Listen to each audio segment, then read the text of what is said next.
Hi hello नमस्कार. Organic balcony garden मध्ये तुमच्या सगळ्यांचं मनापासून खूप खूप स्वागत आहे. आणि आत्ताच पावसाळा संपलेला आहे आणि थंडी जस्ट सुरू झालेली आहे. तर थंडी म्हणजे फ्लावरिंगचा सीझन. सगळ्याच झाडांना मस्तपैकी छान अशी फुलं येतात. हा पण त्याच्यासाठी आपल्याला थोडीफार काळजी घ्यायला पाहिजे. थंडीच्या दिवसामध्ये तरच आपल्याला भरपूर फ्लावरिंग मिळतं.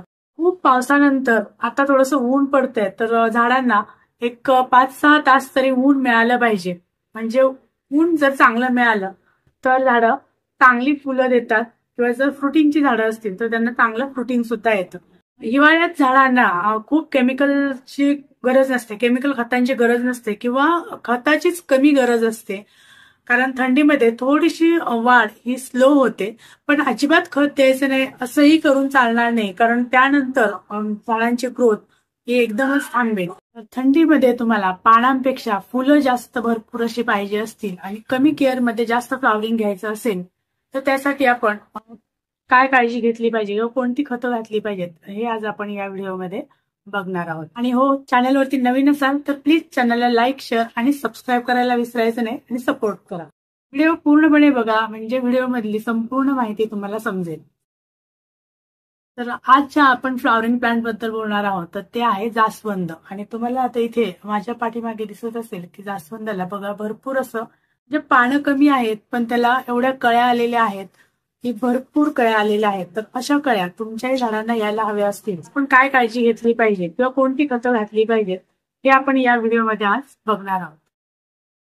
तर आज आपण पूर्ण ऑर्गॅनिक खत बघणार आहोत. कारण काय की केमिकल खताची थंडीमध्ये किंवा हिवाळ्यामध्ये तशी जास्त गरज नसते झाडांना. हिवाळ्यामध्ये झाडांची ग्रोथ ही स्लो होत असल्यामुळे त्यांना खूप अशा खताची गरज नाहीये. पण ऑर्गॅनिक खत हे तुम्ही एक एक महिन्याच्या अंतराने दिलं पाहिजे तरच झाडांची ग्रोथ ही चांगली होईल.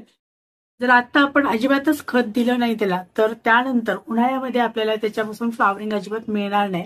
आणि त्याला उन्हाळ्यामध्ये जो सीझन आहे फ्लॉवरिंगचा तर तो असाच आपला जाईल. म्हणून अगदीच द्यायचं नाही खत असंही करायचं नाही. तर ऑर्गॅनिक खत पूर्णपणे आपण आता त्यांना द्यायचं आहे.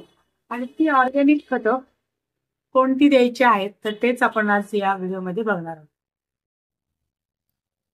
हे आहे केळीच्या सालीचं लिक्विड खत.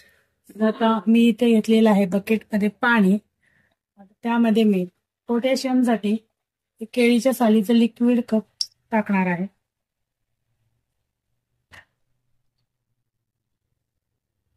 एवढं घेतलेलं आहे मी केळीच्या सालीचं लिक्विड खत. मी या पाण्यामध्ये मिक्स करते. त्यानंतर हे घ्यायचं आहे वर्मी कंपोस्ट किंवा तुमच्याकडे जर शेणखत असेल तर तुम्ही शेणखत सुद्धा घेऊ शकता. आणि हे असं मिक्स करून आपण 1 ते 2 दिवस तुम्ही ठेवायचं आहे.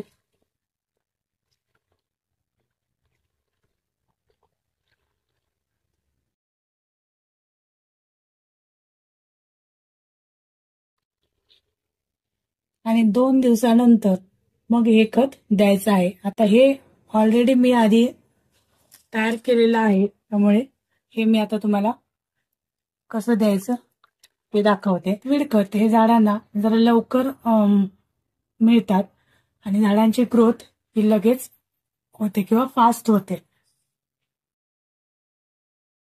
आणि थंडी आत्ताच सुरू झालेली आहे त्यामुळे सुरुवातीला आपल्याला त्याला खतं द्यायला पाहिजे. फ्लॉवरिंगच्या झाडांसाठी पोटॅशियम हे अत्यंत गरजेचं असतं. पोटॅशियम जर कमी पडलं तर झाडांना फुलं ही येणारच नाही.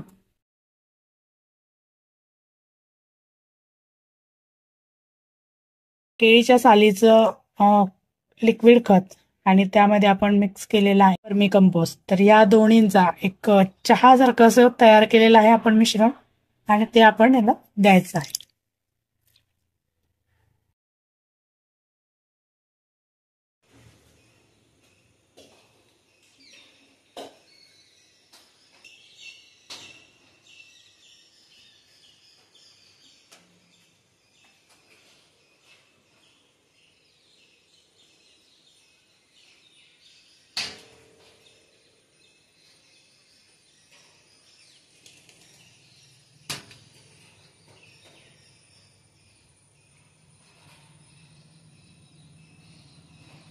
झालेली होती आणि आता बघा अशी माती आपण पूर्णपणे अशी वरची माती अशी मोकळी करून घेतलेली आहे. आणि त्यानंतर आता आपण जे तयार केलेलं खत आहे, जे केळीच्या सालीचं लिक्विड आणि आपण त्याच्यामध्ये गांडूळ खत हे मिक्स करून ठेवलेलं होतं, तर ते खत आता आपण द्यायचं आहे. लिक्विड खतं ही झाडांना लवकर लागू पडतात आणि त्यांच्या ग्रोथ ही सुद्धा फास्ट होते. जर असंच आपण गांडूळ खत घातलं तर ते झाडांच्या मुळांना मिळायला थोडासा वेळ लागतो. पण हे 2 दिवस ठेवलं पाहिजे. मी तुम्हाला कसं तयार करायचं आणि कसं द्यायचं ते आता मी या ह्याच्यामध्ये तुम्हाला दाखवलं. तर या पद्धतीने तयार करून तुम्ही 1-2 दिवस ठेवा आणि ओव्हरनाईट 2 दिवस ठेवून त्याच्यानंतर तुम्ही ते दिलात तर आणखी त्याच्यामधलं पूर्ण जे काय त्याचे कंटेंट आहेत किंवा त्याच्यातलं जे काही सगळे सत्व आहेत ते पाण्यामध्ये उतरतात आणि त्यानंतर मग ते झाडांना तयार होतं 2 दिवस जर काही ठेवला तर. आणि जर अशी झाडं बघा पानं ही अशी पिकलेली असतील तर ही पानं अशी काढून टाकली पाहिजेत.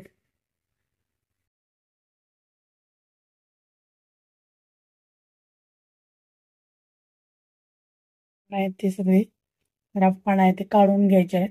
तर फांद्या वगैरे सुद्धा काय काय वेळेला वरून असे सुकवून येतात, तर फांद्या सुकलेल्या असतील तर त्या सुद्धा कट करायच्या आहेत.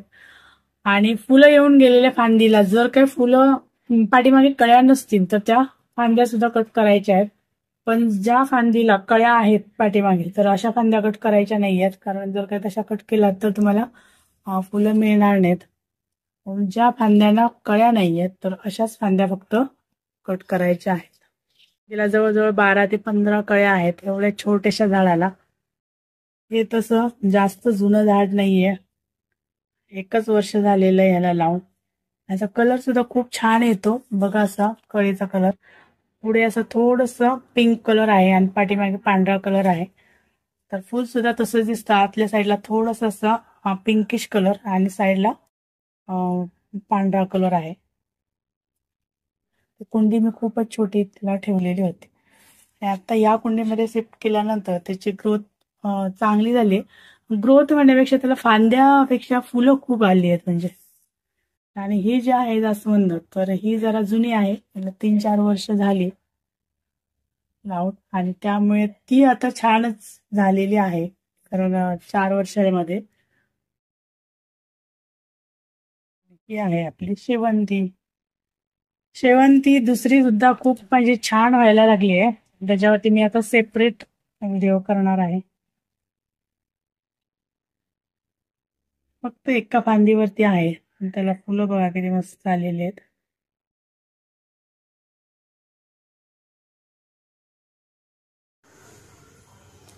तुमच्याकडे कोणकोणत्या कलरची जास्वंद आहे आणि त्याला फ्लॉवरिंग होते का, तर तेही मला कमेंट बॉक्समध्ये अवश्य सांगा. तर अशी तुम्ही सुद्धा तुमच्या जास्वंदाची किंवा जी फ्लॉवरिंग प्लांट असतील तर त्यांची थंडीमध्ये जर काळजी घेतली तर त्यांना सुद्धा भरपूर असं फ्लॉवरिंग होईल, म्हणजे पानं कमी आणि फुलं जास्त येतील. Thank you so much.